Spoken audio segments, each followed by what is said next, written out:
Jangan lupa untuk subscribe dan nyalakan lonceng notifikasinya. Baik, untuk membahas hal ini langsung saja saya tanyakan kepada Dirjen Penyelenggaraan Haji dan Umroh Kementerian Agama Republik Indonesia, Hilman Latif yang sudah terhubung bersama kami dari luar studio. Selamat sore Pak Hilman. Jadi kapan tepatnya jemaah umroh Indonesia bisa berangkat lagi ke Tanah Suci? Ya, ini nampaknya mengenai tanggal ini yang ditunggu-tunggu ya. Iya. Tapi memang kita masih menunggu untuk panduan teknis dan informasi resmi yang disampaikan oleh Saudi kepada pemerintah kita.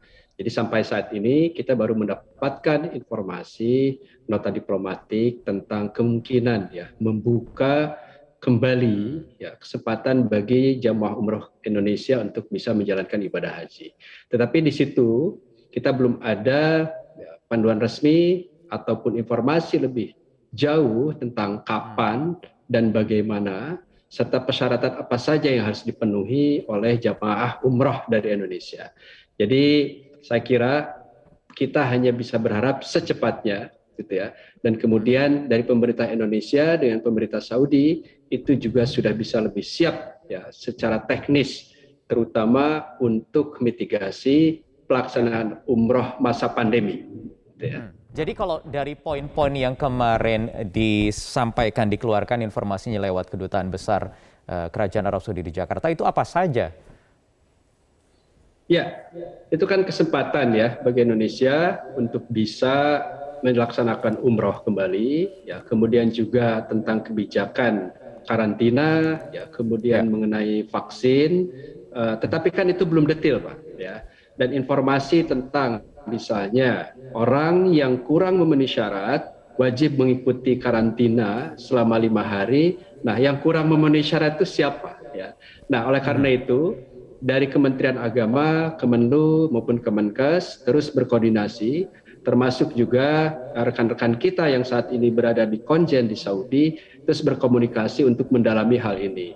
Karena ya dibutuhkan kesepakatan antara dua negara mengenai teknis pelaksanaan umroh ini ya, terutama untuk aspek kesehatannya gitu ya. Sistem apa yang digunakan, deteksi aplikasi apa yang akan digunakan di Saudi. Nah, kita misalnya punya Peduli Lindungi ya, di Saudi punya Tawakal. Ya, ini kan sedang proses integrasi ya operasionalnya sehingga nanti jamaah tidak terlalu repot. Nah, ini membutuhkan persiapan teknis saya kira. Jadi kita harapkan bisa cepat, tapi tanggal kita belum bisa pasti. Tanggal belum pasti. Adakah hal yang sudah pasti terkait vaksin, Pak? Karena pemerintah Kerajaan Arab Saudi ini beberapa waktu lalu hanya menyarankan sejumlah merek vaksin yang boleh atau disetujui untuk bisa masuk ke Arab Saudi, terutama untuk jemaah asal Indonesia untuk umroh ke sana. Itu bagaimana kabarnya, Pak? Ya, sampai saat ini kan masih belum berubah ya kebijakan tersebut. Tetapi pemerintah Indonesia masih bisa atau sedang bernegosiasi. Kan lebih bagus kalau misalnya kita itu menggunakan vaksin yang digunakan di negeri sendiri. Saat ini jutaan orang telah menggunakan vaksin tertentu gitu kan.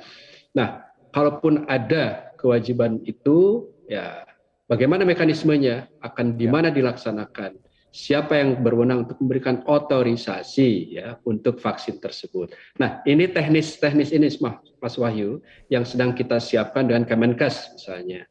Karena memang vaksin ini tidak sederhana ya, bukan hanya sekedar ketersediaan ya, tetapi otoritas untuk memberikan booster. Ya, itu ada di siapa. Nah, ini yang sedang kita dalami dan kita siapkan. Kemudian kita juga harus tahu bahwa terkait dengan jamaah yang belum memenuhi persyaratan itu apakah terkait dengan vaksin ya?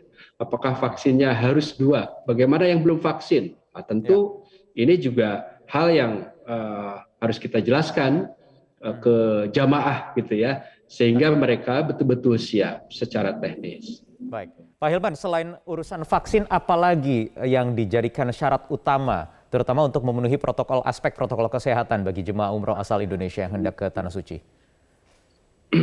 Ya, ini terkait dengan protokol kesehatan sebetulnya, bukan semata-mata umrohnya ya.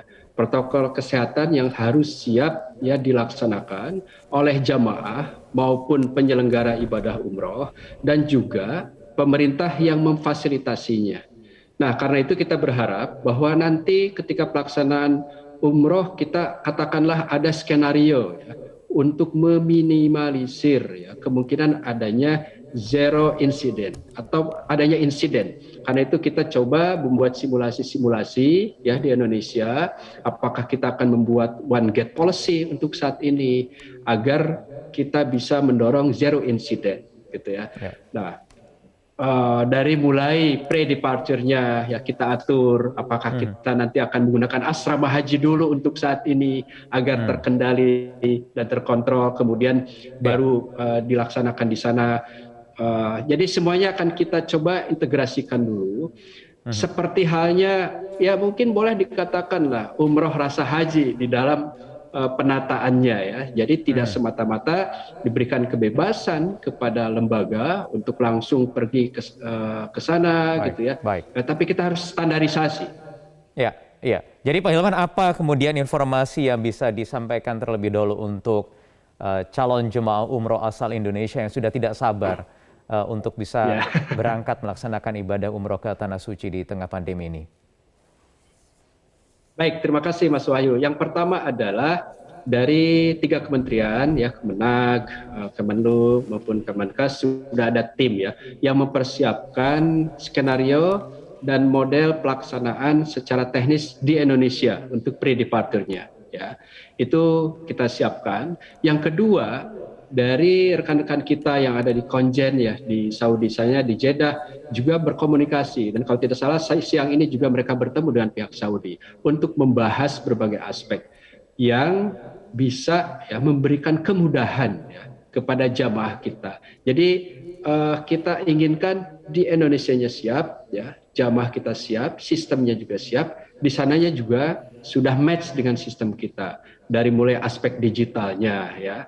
Kemudian juga karantinanya akan seperti apa, ya, prosedurnya dan lain-lain.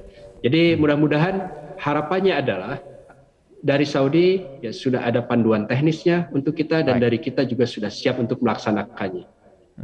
Jadi mohon bersabar dulu karena aturan teknis nanti pelaksanaannya masih akan diformulasikan ya Pak Hilman ya. Betul Pak, betul. Jadi ini berapa lama kira-kira waktunya? Kita harus pahami.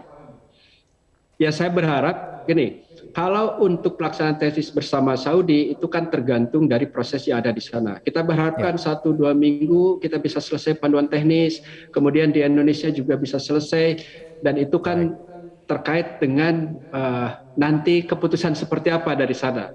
Yang paling penting Pak Mas Wahyu, bahwa kita berharap ya Indonesia diberikan kemudahan ya, kemudian dari vaksin juga kita semua sudah bisa aman.